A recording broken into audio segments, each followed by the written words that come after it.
बिस्मिल्लाहिर्रहमानिर्रहीम। वाज़ेह हक़ के साथ मैं हूँ अवैस नवीद। नाज़रीन कराम, किसी ने सवाल किया इंसान और जानवर में क्या फ़र्क है, तो जवाब मिला जानवर सिर्फ़ खुद का सोचते हैं और इंसान दूसरों के लिए भी। नाज़रीन सामीन, इंसानियत एहसास का नाम है। एक बार साबका इंडियन इलेक्शन कमिश्नर TN शेषान जी उत्तर प्रदेश के दौरे पर गए, तो उनके हमरा उनकी अहलिया भी थी। रास्ते में वो एक बाग के करीब रुक गए। बाग के दरख्तों पर बेशुमार परिंदों के घोंसले थे। उनकी अहलिया ने ख्वाहिश जाहिर की कि बाग के किसी दरख्त से एक घोंसला लेते चलें ताकि मैं उन्हें अपने घर में सजाऊं। शेषान जी ने अपने साथ मौजूद पुलिस एहलकारों को एक घोंसला उठाकर लाने को कहा।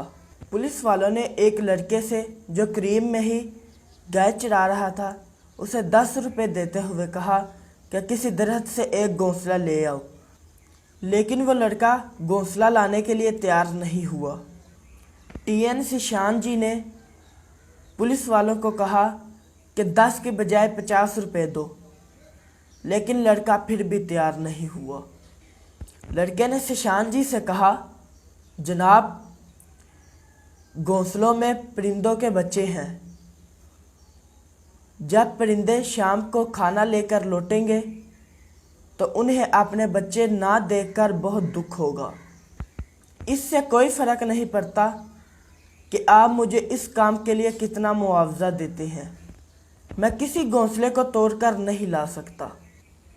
TN शेषान जी को इस वाक़ये का सारी ज़िंदगी बहुत दुख रहा कि एक चुराहा बच्चा ऐसी सोच का भी हामिल हो सकता है और अपने अंदर बड़ी हसासियत रखता हो, जबकि मैं इतना तालीम याफ्ता और IAS होने के बाद भी उस बच्चे जैसी सोच और अपने अंदर एहसास पैदा नहीं कर सका।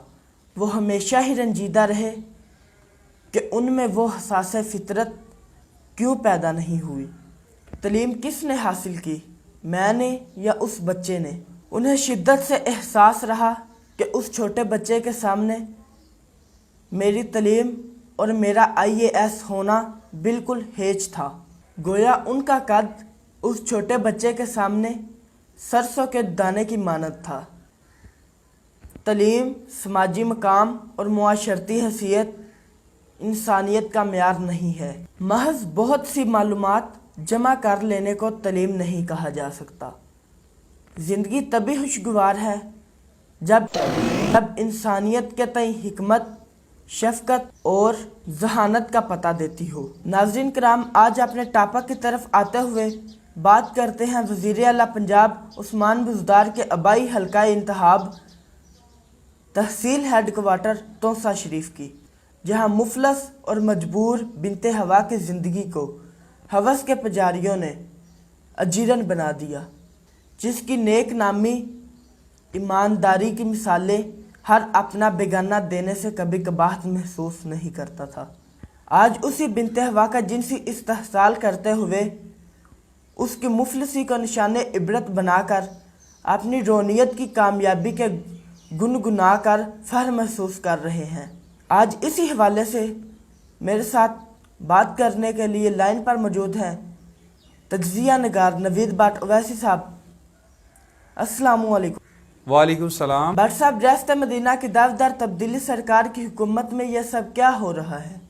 देखिए, रियासत मदीना में तो जो इंसान थे, जो जानवर थे, उनको भी यकीन मुहकम था कि हमारे साथ ज़्यादती नहीं होगी, अदलो इंसाफ के तकाज़े पूरे किए जाएंगे। मौलाए कायनात का फरमाने अली शान है, कुफर की हुकूमत तो कायम रह सकती है लेकिन ज़ालिम की नहीं।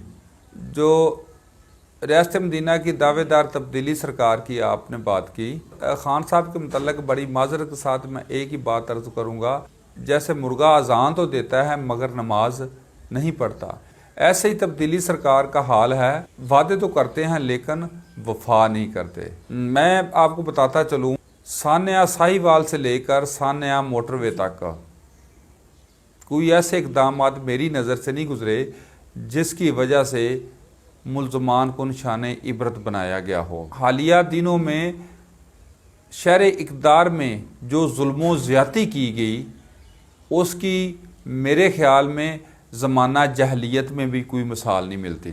اس کے حوالے سے بھی کئی شک و شبہات پائے جاتے ہیں۔ کسی نے کہا کہ ان کو نشان عبرت بنایا جائے گا، تو کچھ خبریں یہ بھی آ رہی ہیں کہ اس کی عثمان مرزا صاحب کی جو بیل ہو گئی ہے۔ تو جو ایسے ریاست میں ایسے جرائم پیشہ افراد گنگناتے پھریں گے جو قانون سے بالا تر ہو جائیں گے، پھر کچھ کہنے کے لیے بچتا بھی نہیں اور کوئی توقعات بھی نہیں کی جا سکتی۔ اس پورے میٹر کی انویسٹیگیشن کے لیے اعلیٰ سطح کی کوئی JIT بنائی گئی ہے؟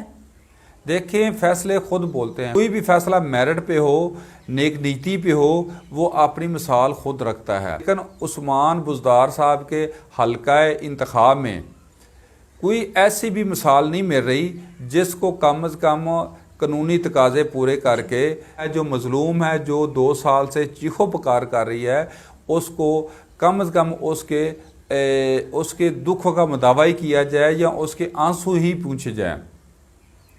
جہاں تک تو JIT کی آپ بات کر رہے ہیں، JIT بنانی چاہیے اور دودھ کا دودھ پانی کا پانی ہونا چاہیے۔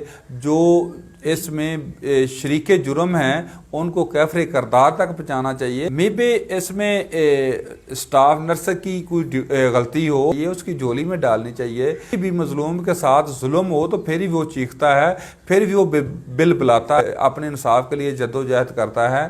لیکن میں سمجھتا ہوں وہاں تو اگر ارباب اختیار، صاحب اختیار کسی کے دل میں تھوڑا سا بھی ملال ہوتا یا درد دل رکھنے والا ہوتا یا اس چیز کو سمجھتا، تو وہ اس کی اپنی ایمانداری، اپنی نیک نیتی کا ثبوت دیتے ہوئے اس کی پوری تحقیقات کرتا، پوری چھان بین کرتا، کم از کم یہ تو پتہ چلتا کہ اس میں گناہگار کون ہے۔ جی بہت شکریہ۔